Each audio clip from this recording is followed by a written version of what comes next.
Mardi 16 janvier, Yarana, je suis heureuse de vous retrouver ce soir. Voici les titres de ce journal. Nouvelle agression d'une étudiante de l'université.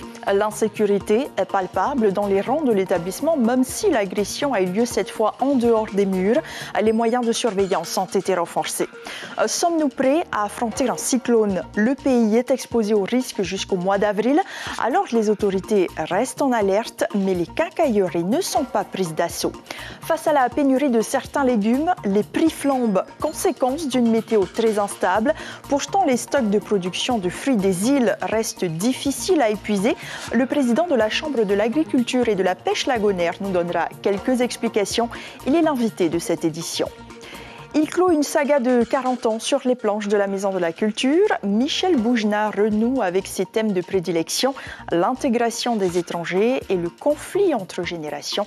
Il sera avec nous à la fin de cette édition.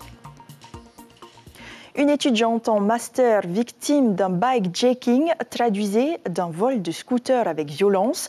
Les agresseurs ne lui ont pas dérobé son deux roues, mais ses effets personnels tels que sac à dos, téléphone portable et pièces d'identité. Une attaque en plein jour qui fait planer un sentiment d'insécurité à l'université. Les détails avec Mérénie Gamblin et Jérôme Lee. Des rayures qui n'ont l'air de rien, mais au volant, celle que nous appellerons Vanessa a eu la peur de sa vie samedi dernier. J'étais allée à la BU pour travailler et donc en rentrant de la BU, je descends vers le rond-point du lycée hôtelier et je vois deux jeunes Tahitiens sur un scooter qui me font des grands signes de bras, mais je ne les reconnais pas donc je continue ma route. Et en arrivant sur le rond-point du lycée hôtelier, c'est là qu'ils me rentrent dedans et me plaquent en scooter avec leur scooter. Ils me plaquent contre le terre-plein du rond-point et je ne comprends pas ce qui se passe et au final en fait ils me prennent mon sac. Et moi, le mouvement de tout ça me déséquilibre et donc je tombe en scooter sur le gazon du rond-point. Et ils partent direction Fara avec mon sac et toutes mes affaires. La victime a porté plainte dimanche. Ces deux agresseurs sont toujours recherchés. Des vols, tentatives de vol et agressions, il y en a eu une dizaine depuis le début de l'année scolaire. Mais ces faits sont récurrents au fil des ans selon les étudiants. Cette fois, l'agression a eu lieu en dehors de l'université. L'insécurité grandit en revanche dans cette zone. On est entouré de quartiers prioritaires et du coup, c'est pas évident pour la commune. Bon, là, par exemple, cette année, au vu de la première agression qu'on a rencontrée en début d'année, les contrôles de police municipaux ont été renforcés à l'intérieur et aux abords de l'université. Les zones sensibles ont été plus éclairées. Les chiffres de 2023 ne sont pas encore officiellement établis, mais la délinquance serait bel et bien en augmentation à Tahiti. 7 nouvelles caméras de surveillance vont être installées fin janvier sur le campus d'Otomaoro. Mais Adrien suggère aussi de réfléchir à une manière de créer du lien avec la population des quartiers avoisinants. À l'université toujours, ce record a salué. L'école doctorale du Pacifique accueille 23 nouveaux doctorants parmi ses 63 étudiants, des chercheurs encadrés par des scientifiques reconnus dans leur domaine et qui tentent de trouver des solutions pour contribuer au développement durable de la Polynésie. On écoute la co-directrice de l'établissement au micro de Nicolas Suire. Ils sont au nombre de 63 au sein de notre université. Avec cette année 23 nouveaux inscrits, ce qui est un record. Et un autre record, c'est 7 soutenances pour l'année 2023. Donc l'UPF, l'Université de la Polynésie française, elle est extrêmement dynamique et elle a une recherche doctorale très vive. C'est une importance à la fois pour l'université parce que c'est le plus haut diplôme qu'une université puisse délivrer. Donc ça, c'est pour l'université, c'est extrêmement important. Mais pour la Polynésie, c'est extrêmement important aussi puisque une thèse, quelle que soit la discipline, une thèse de doctorat, c'est former quelqu'un dans un champ avec une expertise et il devient savant dans son domaine. Donc que ce soit en biologie moléculaire, que ce soit en droit, que ce soit en management, ça forme une jeunesse, mais une jeunesse d'élite. Et en principe, c'est destiné aussi à rester sur le territoire. Les images de désolation capturées à La Réunion n'ont pas laissé les Polynésiens indifférents. Le bilan est lourd, 3 morts et 32% des foyers n'ont pas d'électricité. Aujourd'hui, une question s'impose. Sommes-nous prêts à affronter un cyclone d'une telle ampleur? Si les services sont en alerte depuis 3 mois, les habitants, eux, ne semblent pas très inquiets. On voit cela avec Lucille Guichet et Patrick Sing Sing. Dans les quincailleries, les radios à piles ou encore les cordages ne sont pas encore pris d'assaut. On ne sait pas qu'est-ce qui va se passer. Est-ce que ça va se passer ou pas? Si tu prépares, après ça ne passe pas, ça ne sert à rien. Pourtant, tout est là en rayon. Ce que je conseillerais, ça serait plutôt du 12 mm, enfin des corps de PE, du 12 mm ou du 14. Et la plupart des personnes viennent chercher du 14 pour attacher les toitures des maisons en cas de cyclone. Le risque cyclonique reste de 50% pour cette saison, une vigilance valable jusqu'au mois d'avril. Les communes sont prêtes à activer leur plan communal de sauvegarde au besoin. À Punaouia, le maire a même choisi d'investir dans du matériel neuf. Des points fragiles, des fragilités qui sont connues, les bords de rivières, les quartiers qui sont souvent inondés quand il y a des gros phénomènes, pluvieux, mais aussi, on va dire, des quartiers où nos moyens aussi de fourniture en eau, ça aussi ce sont des zones qu'il faut identifier. Pour qu'un cyclone se forme, l'océan doit être chaud, au moins 26,5 degrés sur 60 mètres. À cela doivent s'ajouter des vents de surface et des conditions orageuses en altitude. Mais tous les cyclones ne sont pas systématiquement destructeurs si la population est bien préparée. Il y a eu des efforts de fait à la fois en matière de construction, il est vrai, et de normes anticycloniques. Il y a des efforts de fait qui ont été considérables en matière de préparation, à la fois des communes, avec les plans communaux de sauvegarde. Il y a des efforts de planification au niveau de l'État, d'exercices et surtout de tirer des leçons des exercices. Et du coup, tout ça contribue à permettre à la population, mais aussi à tous les services de se préparer. Le pays et l'État continuent la construction d'abris anticycloniques au Tuamotu, un chantier lancé par le président de la République à Manhi en 2021. Aux 27 abris déjà disponibles, 17 autres doivent s'ajouter d'ici 2025. Et le cyclone Bellal n'a pas épargné l'île Maurice, qui a subi des pluies torrentielles qu'elle n'avait pas anticipées. L'ampleur des précipitations a pris par surprise les autorités comme les habitants, générant des scènes de chaos. Choux, carottes, tomates, seraient-ils des légumes désormais hors de prix? Jusqu'à 675 francs le kilo de choux, c'est presque 3 fois plus cher qu'il y a 3 ans. La sous-production explique en partie cette flambée des prix. Les fruits de saison, cependant, sont trop abondants. Les pastèques des Australes, par exemple, sont presque bradées. Les explications de Stéphane Ratino, Hubert Liao et Roheyar Ihariba. Ken a repris les champs de ses parents. Sur les 15 hectares à Taravao, les légumes prennent leurs aises. Mais à scruter le ciel et l'accumulation des pluies, le jeune agriculteur sait que les volumes seront faibles. Avec un effet mécanique, moins de rentrée d'argent pour lui et une augmentation des prix pour les consommateurs. On a beaucoup de mal en fait à produire et à subvenir en fait à nos charges à cause des intempéries. Qu'est-ce qui a vraiment augmenté? Potas, tomates, choux? Potas, tomates, choux, concombres. Oui, en grande partie c'est cela, et peut-être aussi la courgette. Et est-ce que les consommateurs ont changé d'habitude? Je dirais que non. C'est toujours les grands produits d'appel en fait qui sont consommés en grande partie. Ainsi, l'étal des fruits et des légumes n'est donc pas qu'en abondance. Et en cette période d'inflation, les prix des légumes produits ici par manque de volume éreignent sacrément le porte-monnaie. Ça monte, ça monte. Partout ça a augmenté. On fait le tour. C'est pareil partout. Il y en a moins cher, mais c'est pas facile à trouver. Mais que veux-tu qu'on y fasse? Obligé de suivre, On n'y peut rien. Ça a beaucoup augmenté les tomates, hein? Oui, beaucoup. Et tu continues à manger ou tu hésites? J'adore les tomates, mais je continue toujours à manger. Au lieu de cultiver à la maison, on peut rien aussi. Je pense un grand terrain chez moi aussi. Tu vas planter des tomates alors? On verra. Mais je pense qu'il faut le faire. Vu le prix, hein? Ouais. À la presqu'île, on se lamente du trop-plein de pluie. Là, à Toubouaï, Laurent, lui, s'en félicite complètement. 8 tonnes de ces pastèques partent en ce début de semaine à destination de Tahiti, de sa clientèle. Le goût sera bien sucré et les prix à la baisse. Combien est-ce que tu vends le kilo? Maximum 180 à 200. 280. Est-ce qu'avec les intempéries, là, dernièrement, tu as eu des impacts sur ce kilo? Non, au contraire, je suis content. La pluie qui nous a donné toute cette période de août à décembre, il y a vraiment une sécheresse à Toubouaï. Mais avec la pluie qui est tombée, on est très content pour notre pastèque. Mais de manière générale, quand le pouvoir d'achat souffre, le Made in fénois est un combat pour le consommateur. L'agriculture est un enjeu majeur pour le futur du pays. Et nous allons parler agriculture avec le président de la Chambre de l'agriculture, Thomas Moutam Yarana.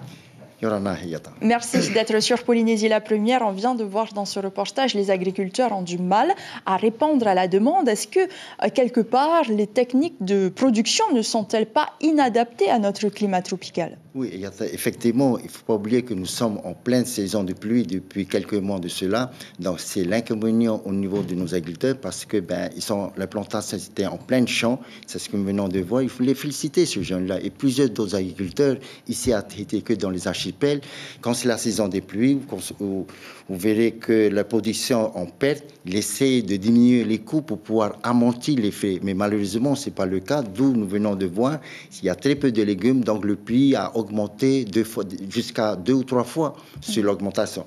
Par rapport aux Australes, ce que nous venons de voir, c'est différent. C'est la saison sécheresse en ce moment depuis 3 mois de cela. Tant mieux pour les agriculteurs de Tupuai, des Australes, parce que ils ont besoin de pluie et donc ils ont pleine production de la pastèque. C'est vrai que c'est la saison de la haute production, donc le prix essaie de baisser pour pouvoir livrer, consommer et vendre leurs produits agricoles. Donc, quelle solution apporter à ces agriculteurs dans l'urgence qui souffrent des aléas climatiques aussi ? Vous savez, il n'y a pas d'autre solution, c'est de créer des serres. Sur Tahiti, il y a très peu, il faut compter au moins 20% d'agriculteurs qui ont des serres parce qu'il y a un coût. Alors, couvrir sur 1-2 hectares de serres, il faut beaucoup d'investissement. Et quand c'est la saison, c'est la surproduction, à quel prix que tu vas vendre tes produits. Et quand c'est la haute production, donc c'est la saison des productions des légumes, tu vois, les tomates, ils vendent à 200-300 francs le kilo. Aujourd'hui, c'est vrai que c'est la saison des pluies. On vendait jusqu'à 1000-1020 francs le kilo. Donc, ce matin, nous avons eu la conférence agricole tous les mois pour voir quel est le quota de notre production locale ici en Polynésie pour pouvoir, si on ouvre les importations ou non. Je prends l'exemple des carottes. Depuis 7 mois, on a bloqué les importations et le mois prochain, on ouvre parce qu'on a pu produire pendant les 6-7 mois de l'année.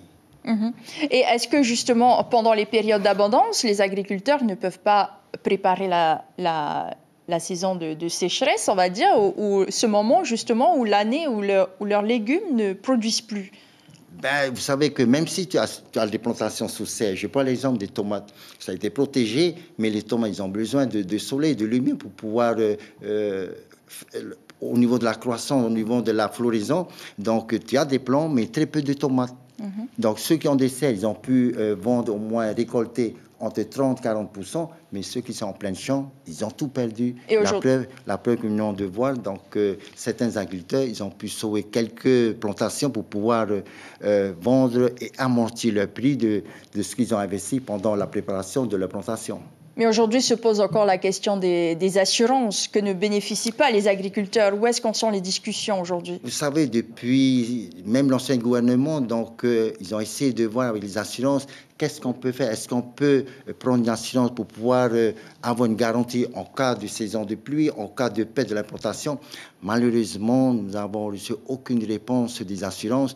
Nous essayons de voir en Nouvelle-Calédonie, parce qu'ils ont un autre système en Nouvelle-Calédonie, qu'on puisse bénéficier, nous, la Polynésie. Mais en attendant, si l'on se réfère aux prédictions sur le climat, cela ne va pas aller en s'améliorant. Alors aujourd'hui, est-ce qu'il n'est pas urgent de trouver des solutions pour l'avenir? Le seul moyen pour nous, c'est de créer des serres. Mais à quel coût? Est-ce que les agriculteurs vont répondre à cette demande? Est-ce qu'ils vont investir? Est-ce que le pays va soutenir? Je pense que c'est une discussion qu'il faut voir avec le gouvernement, avec notre Whatirehau, quels sont les moyens pour pouvoir combler ces déficits pendant la saison des pluies. Merci beaucoup, Thomas Moutam, d'avoir été notre invité ce soir et merci d'avoir répondu à nos questions. Merci. Comment protéger le patrimoine culturel polynésien? C'est à cette question que devront répondre les participants aux premières assises sur l'archéologie en Polynésie, organisées par le ministère de la Culture. Il s'agit d'abord de faire un état des lieux des vestiges. 5000 sites archéologiques ont été répertoriés dans les 5 archipels, une richesse qui impose la mise en place d'une politique adaptée de conservation. Plus de précisions avec Joanie Cadousto, la directrice de la culture et du patrimoine, est au micro de Mérénie Gamblin et Jérôme Lee. Depuis quelque temps, on s'est posé des questions. Donc, il faut moderniser cette archéologie, voir les choses autrement. À l'heure actuelle, il y a plus de 5000 sites qui ont été mis en place. Donc, on s'était dit que l'archéologie a son importance dans le pays. Il faut que l'on puisse travailler avec les forces vives. Quelles sont les forces vives? On a des prestataires, on a des archéologues, mais on a aussi les services du pays. Ce sont des services aménageurs. Donc, ces deux parties doivent être conciliées. On doit travailler ensemble pour mettre en place, en fait, une feuille de route qui va éclairer, en fait, notre travail sur l'archéologie. Comment concevoir notre culture de demain? Parce que l'archéologie, c'est ça aussi. C'est la mise en valeur de notre culture. L'ancien méridien de Bora Bora rouvrira ses portes sur le nom de Westin Bora Bora pour assurer les services de l'établissement hôtelier. Un job dating était organisé ce mardi à Veitapé. 230 postes sont à pourvoir et 250 personnes se sont essayées à l'exercice de recrutement. On écoute cette réaction recueillie par Tamatea Terurutua. Je cherche du travail pour moi et pour mon avenir à moi-même, j'ai choisi lingerie. Et tu penses que pourquoi la lingerie? Et pour moi, c'est bien pour moi pour la lingerie et c'est facilement pour moi. La structure hôtelière devrait accueillir sa première clientèle au premier semestre 2024. Et le tribunal administratif annule pour la troisième fois l'autorisation d'ouverture de la deuxième pharmacie de Lille. La justice estime qu'elle ne répond pas aux besoins en médicaments de la population de façon optimale. La dépêche de Tahiti pourrait être définitivement plus qu'un souvenir. Les employés ont reçu leur notification de licenciement économique aujourd'hui, rappelant que le média avait été repris par Patrice Colombani en août 2022. Une version papier avait été promise, mais elle n'a jamais vu le jour. Dans l'Hexagone, Emmanuel Macron a dévoilé les grandes actions à venir pour relancer un quinquennat à la peine. École, congé de naissance et baisse d'impôts. On fait le point avec l'aide Béritaine d'Outre-mer, la première. Alors, durant près de 2 heures, le chef de l'État a répondu aux questions des journalistes en réaffirmant sa ligne de force, le réarmement civique. Et cela passe par l'expérimentation de l'uniforme à l'école, des cérémonies de remise de diplôme, des aides aux devoirs après l'école, l'accompagnement à l'orientation, un meilleur accès à la culture pour les enfants issus des milieux populaires. Deuxième axe, le rétablissement de l'ordre républicain et la lutte contre les incivilités, le doublement de la présence policière dans les rues, la lutte contre la drogue, la lutte contre l'islam radical et la généralisation du service national universel. Alors sur le plan économique, l'acte 2 du quinquennat passe aussi par la libération des énergies pour mieux assurer l'indépendance de la France, a-t-il dit, comme la suppression des normes inutiles, la réforme du marché du travail, une meilleure efficacité des finances publiques, des fonctionnaires mieux payés au mérite, enfin la relance de la natalité avec la mise en place du congé de naissance qui remplacera le congé de paternité.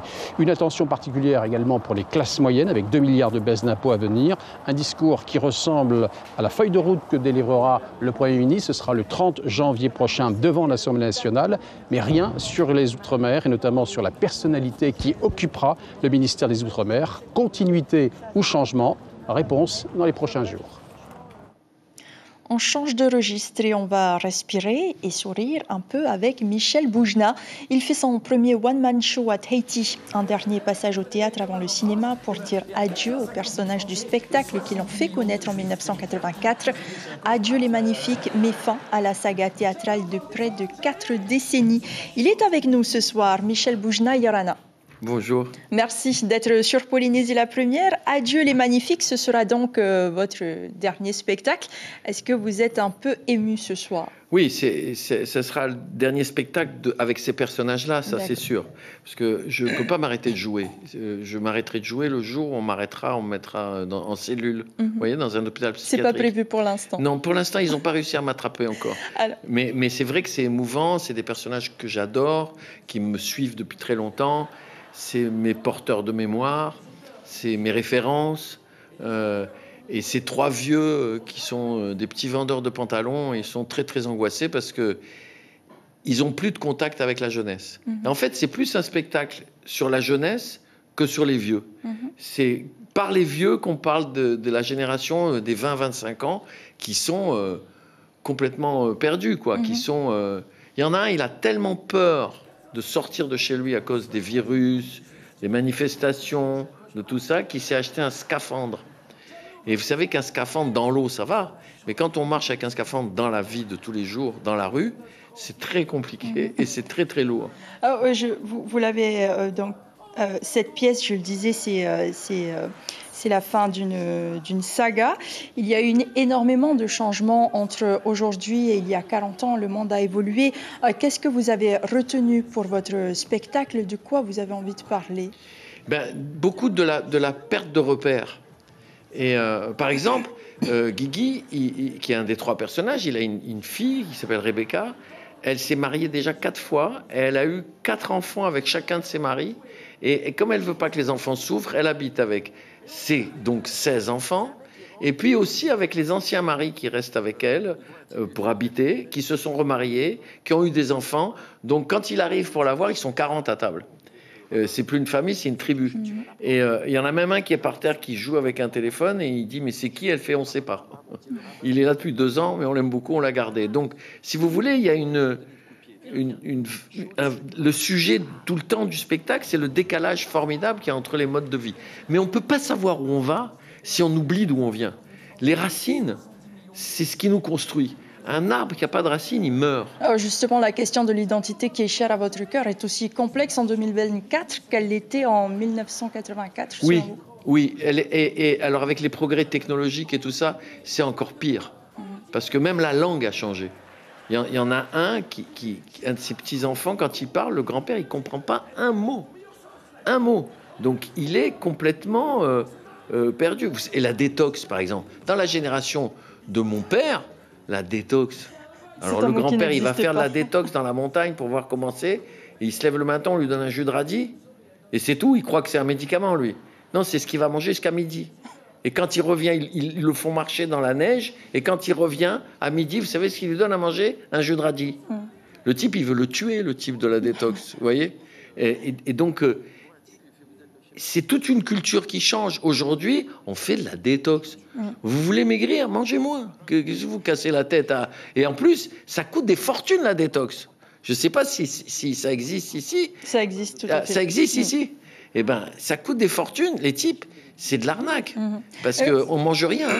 Aujourd'hui, vous avez quand même... Il y a quelque chose qui a beaucoup changé, c'est-à-dire que vous avez l'âge des personnes que vous jouiez il y a 40 ans et vous allez jouer ces personnages pour la dernière fois. Alors, la dimension est un petit peu différente. Je suis à la fois bouleversé et en même temps, j'aime pas du tout cette question parce que j'aime pas qu'on me dise que j'ai l'âge des personnages. Je veux pas. Je veux pas ça.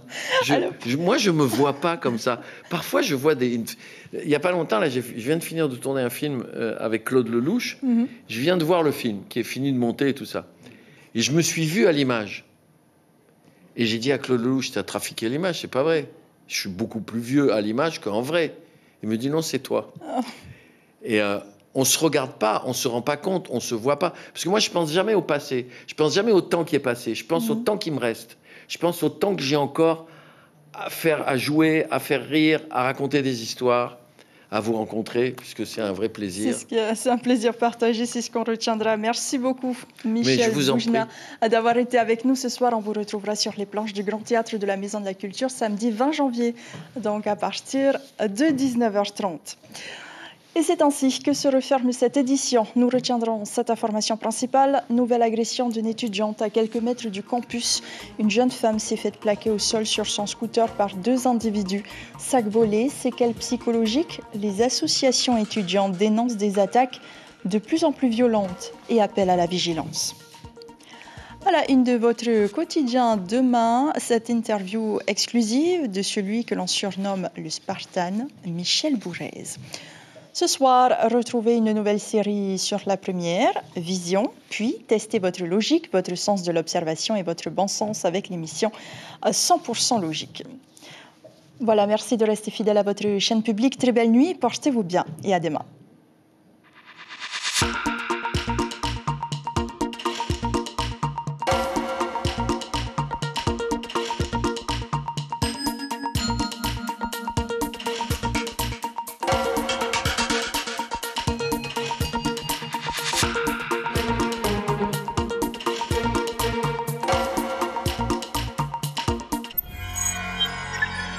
Retrouvez ce programme en replay sur notre site internet